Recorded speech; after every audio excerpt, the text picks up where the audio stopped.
I walk alone across the African savanna, under a wide, burning sky, with dry grass stretching in every direction and the wind carrying dust across my face. I am scanning the horizon as part of a routine patrol, focused on the land and the silence that usually means balance still exists here. The calm breaks when I notice birds lifting suddenly from the grass, their movement sharp and synchronized, signaling danger before sound reaches me. I slow my steps and look ahead, seeing shapes moving low and fast, circling something much larger near a cluster of acacia trees. As I get closer, the scene becomes clear and heavy in my chest. A full-grown African elephant stands alone in the open savanna. The African elephant is alive but exhausted, its massive body tense, its ears held stiff, its trunk hanging low instead of moving freely. Several spotted hyenas surround the African elephant, keeping distance but closing the circle with calculated patience. The hyenas move constantly, shoulders hunched, jaws slightly open, testing the space around the African elephant without attacking yet. The African elephant shows signs of stress, shifting weight from one leg to another, breathing heavily, dust clinging to its wrinkled skin. I see small cuts and dried blood on the African elephant's legs, evidence of earlier attempts by the hyenas to weaken it. The savanna around us is wide and empty, offering no cover, no herd, and no immediate escape for the African elephant. I remain still, fully visible as a human observer, knowing my presence alone does not stop a pack of hungry predators. The hyenas notice me but do not retreat, their attention locked on the African elephant and the opportunity in front of them. I feel the weight of the moment as the sun lowers slightly, reminding me that time always works against the vulnerable out here. I understand without words that the African elephant is asking for help simply by standing its ground and refusing to fall. I stay where I am, but the danger grows even without movement, because the spotted hyenas become bolder with every second that passes. The spotted hyenas begin closing the circle more tightly around the adult African elephant, shortening the distance with slow, deliberate steps. The African elephant reacts by lifting its head slightly, but exhaustion limits its response, and its trunk still hangs low, heavy, and unsteady. One spotted hyena darts forward suddenly, snapping at the elephant's injured leg before retreating, testing how much strength remains.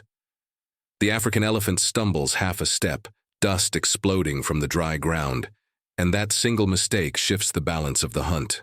The spotted hyenas respond immediately, moving faster now, their patience turning into pressure as they sense weakness. I feel the urgency rising because I know that once the African elephant falls, the spotted hyenas will not hesitate. The African elephant attempts to turn its body to face the nearest threat, but the circle prevents any clear direction or escape. Another spotted hyena lunges closer, forcing the African elephant to swing its head defensively, wasting precious energy. The elephant's breathing grows louder and more rapid, its massive chest expanding and collapsing with visible strain. I recognize that the African elephant is fighting time as much as predators, and time is not on its side.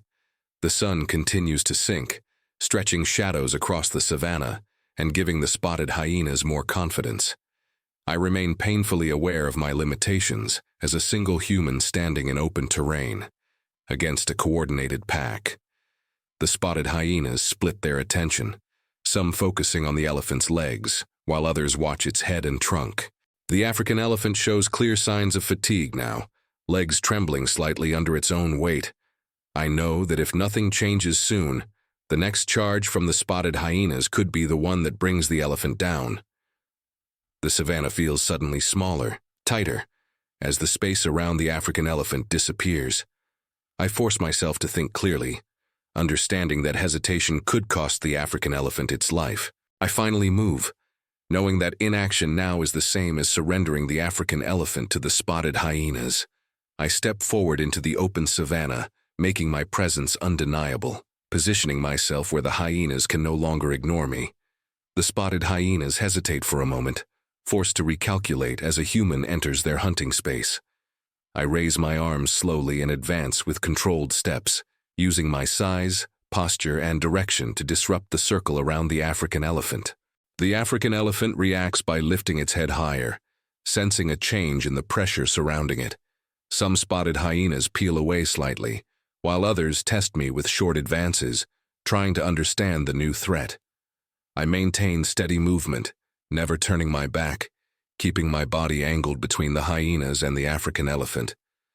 The savanna feels dangerously quiet as I create space, one step at a time, forcing distance without provoking a charge. I reach for my radio and trigger an emergency call, knowing professional support is the only way this ends safely. While waiting, I continue advancing and stopping rhythmically, breaking the coordination of the spotted hyenas. The African elephant uses the brief relief to shift its stance, regaining a small but critical measure of balance. Dust rises as the hyenas retreat a few more steps, their confidence no longer absolute. I hold my ground, fully exposed, heart racing, trusting training over instinct. In the distance, the sound of approaching vehicles begins to alter the behavior of the spotted hyenas.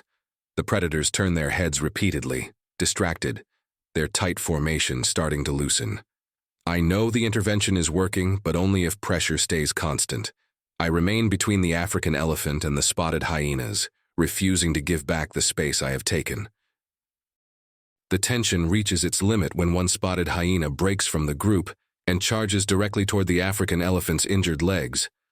I react instantly, stepping forward with force, raising my arms wide to intercept the charge before it reaches the elephant. The hyena stops abruptly just meters away, snapping the air, its confidence colliding with unexpected resistance. The remaining spotted hyenas surge forward at the same time, testing whether this moment of hesitation is weakness or resolve. The African elephant sways, legs trembling harder now, its massive body pushed to the edge of collapse. Dust explodes around all of us as movement overlaps, confusion replacing the predator's earlier precision. I hold my position despite the fear, knowing that stepping back would invite a coordinated attack. The African elephant begins to lower one front leg, a dangerous sign that exhaustion is finally overwhelming strength. For a brief moment, everything balances on that single movement, life and death separated by inches. I advance one final step, fully committed, placing myself directly between the African elephant and the closest hyenas. The sound of approaching vehicles grows louder, no longer distant, but clearly present in the savanna air. The spotted hyenas hesitate again, heads snapping toward the noise, their charge losing momentum. The African elephant stops lowering its leg and shifts its weight back, regaining just enough stability to remain standing. The predators retreat several steps at once, their formation breaking under competing threats. I refuse to move until the distance is undeniable, forcing the hyenas farther away with steady posture alone. The moment passes, and the danger breaks, not with violence but with restraint at exactly the right second. The spotted hyenas continue to retreat, increasing the distance until the African elephant is no longer surrounded. I remain standing between the African elephant and the predators, watching until the last hyena turns away and disappears into the tall grass. The African elephant stays upright, breathing heavily, but the immediate danger is gone. Rescue vehicles arrive fully into view, their presence securing the area and preventing the hyenas from returning. I slowly lower my arms and step aside, careful not to startle the African elephant after the ordeal. The African elephant shifts its weight calmly now, ears relaxing slightly as the pressure finally lifts. Wildlife professionals approach at a safe distance, assessing the elephant's condition without crowding it. The African elephant shows no signs of collapse, standing strong despite exhaustion and visible injuries. I watch as the savanna returns to its natural rhythm, the predators gone, the threat dissolved. After a long moment, the African elephant turns its body away from us, choosing its own direction. The African elephant takes a slow, deliberate step forward, then another, moving freely across the open savanna. Dust rises gently beneath its feet, no longer from panic, but from calm movement. I stay where I am, allowing space, understanding that survival does not require closeness.